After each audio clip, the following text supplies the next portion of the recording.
अस्सलाम वालेकुम।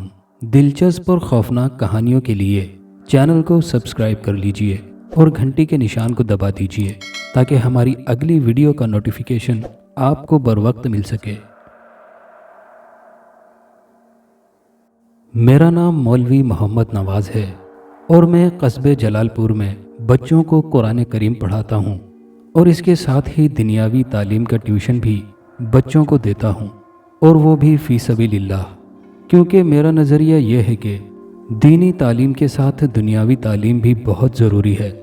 मुआशरे में इज़्ज़त की ज़िंदगी गुजारने के लिए मेरा गांव कस्बा जलालपुर से 2 मील के फासले पर जुनूब में वाक़ है, इसलिए मैं कस्बा जलालपुर की मस्जिद के साथ ही मेरा हुजरा है और मैं वहीं रहता हूँ। हर हफ्ते की शाम को घर जाता हूँ और पीर की सुबह को मेरी वापसी होती है। ये मेरे हर हफ्ते का मामूल है। अब मैं असल कहानी की तरफ आऊँगा। आजकल साइंस ने जो तरक्की की है वो काबिल सताइश व तारीफ़ है, मगर साइंस ने आज तक ये खोज नहीं लगाई है कि आया जिन्नात का वजूद है या नहीं। इसलिए उसने ये थ्योरी कायम कर दी है कि जिन्नात का कोई भी वजूद नहीं है। लेकिन हम मुसलमान हैं और अल्हम्दुलिल्लाह कि हम इंसानों, हैवान और नबातात के अलावा दूसरी मखलूक पर भी ईमान रखते हैं, जैसे कि मलाइको जोर और जिन्नात। क्योंकि जिन्नात के हवाले से कुरान करीम में भी एक पूरा कानून नाफिज हुआ है, जिस कानून का नाम सूरह जिन है। इसलिए हम यकीन करते हैं कि जिन्नात का भी ना सिर्फ वजूद है बल्कि वो हमारे आसपास भी रहते हैं, लेकिन वो हमें नज़र नहीं आते। जैसे हम इंसानों में कुछ इंसान बुरे हैं और कुछ अच्छे हैं, वैसे ही जिन्नात में से भी कुछ जिन्नात बुरे हैं और कुछ अच्छे हैं। और आज मैं आप लोगों को जो कहानी सुनाने वाला हूँ वो बुरे जिन्नात की नहीं बल्कि अच्छे जिन्नात की है। रात का ना जाने कौन सा पहर था कि अचानक मेरे हुजरे के दरवाजे पर दस्तक हुई। मैं पहली ही दस्तक पर जाग गया। ये मुझे खुदा ने खूबी दी थी कि मैं चाहे जितनी भी नींद में हूँ, मगर थोड़े ही घुटके पर मेरी आँख खुल जाती है। और यही वजह है कि दस्तक हल्की होने के बावजूद मैं जाग गया था और दरवाजे की तरफ देख रहा था। और फिर अचानक दूसरी दस्तक हुई और मैंने बिस्तर से निकलकर सरहाने रखा। अपना मोबाइल उठाकर वक्त देखा, 11:21 हुए थे। मैं 10 बजे ही बच्चों को दीनियात का सबक देकर सो जाता था। इसका मतलब मैं 1 घंटा ही सो सका था। दरवाजे पर तीसरी मर्तबा दस्तक हुई। इस मर्तबा आने वाले ने मेरा नाम भी पुकारा था। मैंने जल्दी से दरवाज़ा खोल दिया। बाहर 2 अजनबी नौजवान मेरे घर के सामने खड़े थे। मैंने उन दोनों को पहचाना नहीं था। जी फरमाइए, मैंने उनको देखते हुए कहा और साथ ही जहन भी घुमाता रहा कि ये कौन हैं, मगर मैं उनको ना पहचान सका। मौलवी साहब, हमारे यहाँ शादी है, इसलिए हम आपको लेने आए हैं, दूसरी तरफ खड़े नौजवान ने कहा, जो दरवाजे को खटकाने वाले के पीछे खड़ा था। माफ़ कीजिएगा, मैंने आप लोगों को पहचाना नहीं। तारुफ कराएंगे अपना? मैंने उनसे शाइस्ता लहजे में पूछा। हम पड़ोस वाले गांव में रहते हैं, कस्बा प्रीतमाबाद में, उस शख्स ने जवाब दिया जो अब मेरे रूबरू खड़ा था। क्या नाम है आप लोगों का? मैंने उनसे पूछा, क्योंकि कस्बा प्रीतमाबाद वाले काफ़ी मुझे जानते थे और मैं भी उन्हें जानता था। मेरा नाम जंजार है और इस नाम का एक मतलब भी है। इस मर्तबा दरवाज़ा खटकाने वाले ने जवाब दिया। अच्छा, अजीब नाम है। मैंने दूसरा जुमला अपने आप से कहा। हम खुद भी अजीब हैं, उस जंजार ने कहा। मैंने देखा था कि ये जुमला कहने पर उसको एफक ने टोक दिया था, जो उसके साथ आने वाला दूसरा शख्स था।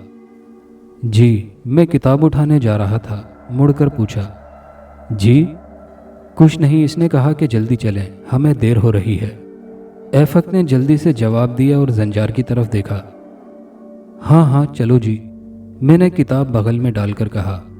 मार्च का अवाइल था, इसलिए रात थोड़ी सर्द थी, क्योंकि हमारे यहाँ बहार में भी रात को थोड़ी बहुत सर्दी पड़ती है। वो दोनों मेरे आगे थे और मैं उनके पीछे था। उनकी रफ्तार बहुत तेज़ थी, मगर वो मेरी वजह से आहिस्ता चलने पर मजबूर थे। तकरीबन 20 मिनट के चलने के बाद उनका रुख मगरिब की जानिब मुड़ गया। मैं परेशान हो गया, क्योंकि कस्बा प्रीतमाबाद जुनूब में वाक़ था। उस वक्त जिस तरफ उनका मुंह था उस तरफ एक तो बड़ा मैदान था जहां गांव के लड़के दिन के वक्त क्रिकेट खेलते थे। भाई कहाँ जा रहे हैं आप? कस्बा तो इधर है। मैंने जुनूब की तरफ इशारा किया और कहा, उधर तो मैदान है। मैंने दूसरा जुमला कहा। जी वो असल में गांव में जगह नहीं थी, इसलिए हमने शामियाना उस तरफ मैदान में लगा दिया है। एफक ने चलते हुए कहा। वो रुका नहीं था। मैं भी चुपचाप उन दोनों के पीछे चल रहा था। वो दोनों वक्तन फवक्तन पीछे मुड़कर मेरी जानिब देखते, जैसे ये यकीन करना चाहते हों कि मैं उनके पीछे आ रहा हूं या नहीं। सुने भाई, मैंने चलते हुए कहा। जी बोलें। एफक ने मुड़कर मेरी तरफ देखते हुए कहा। शादी है ना आपके यहाँ? मैंने सवाल किया। जी हाँ, एफक ने मुख्तसर सा जवाब दिया। तो ये खामोशी क्यों है? क्या मौसीकी वगैरह नहीं है क्या? हम मैदान के करीब थे और अभी तक मुझे कोई भी आवाज़ सुनाई नहीं दी थी, इसलिए मैंने उनसे पूछा था। जी है, क्यों नहीं, मौसीकी का भी इंतज़ाम है, एफक ने कहा। मगर निकाह पढ़ाने के बाद, ये कहकर वो फिर से चलने लगा। 5 मिनट मज़ीद चलने के बाद मुझे वो शामियाना नज़र आया। 2 मिनट मज़ीद चलने के बाद हम उसमें दाखिल हो गए। लाइटिंग का खूब इंतज़ाम किया गया था। पूरा शामियाना बरक़ी कुमकुमों से मुनव्वर था।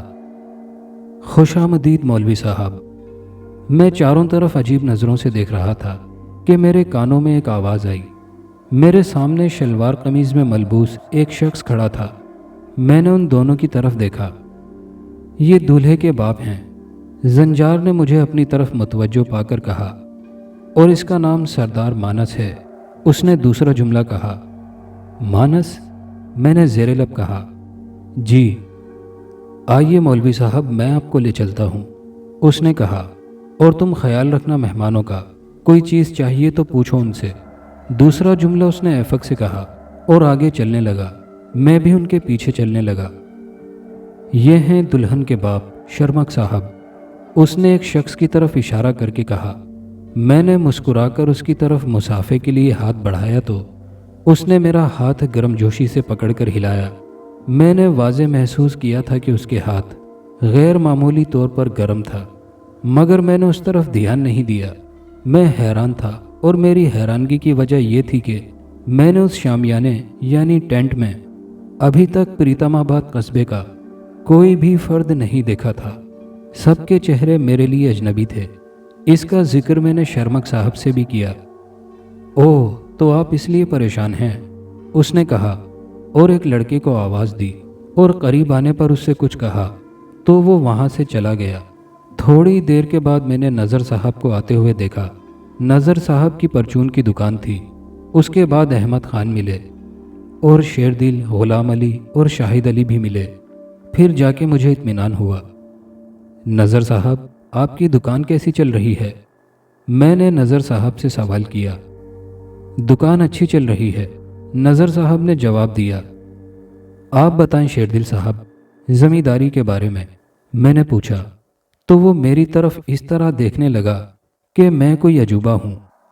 वो मौलवी साहब सही चल रही है, ज़मींदारी भी, शेरदिल की बजाय उसके मुंशी शाहिद अली ने जवाब दिया।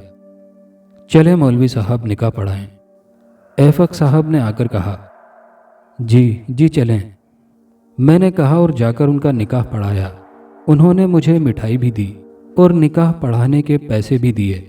इसके बाद उन दोनों ने जो यहाँ से मुझे लेकर गए थे, एफक और जंजार ने मुझे अपने दरवाजे तक छोड़ गए और चले गए।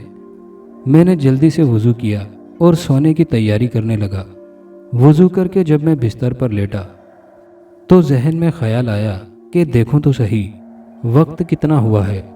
मैंने सोचा अगर नमाज फजर का वक्त करीब हुआ तो नमाज पढ़कर ही सोऊंगा। इसी ख्याल से मैंने मोबाइल निकाला और उसकी स्क्रीन रोशन की।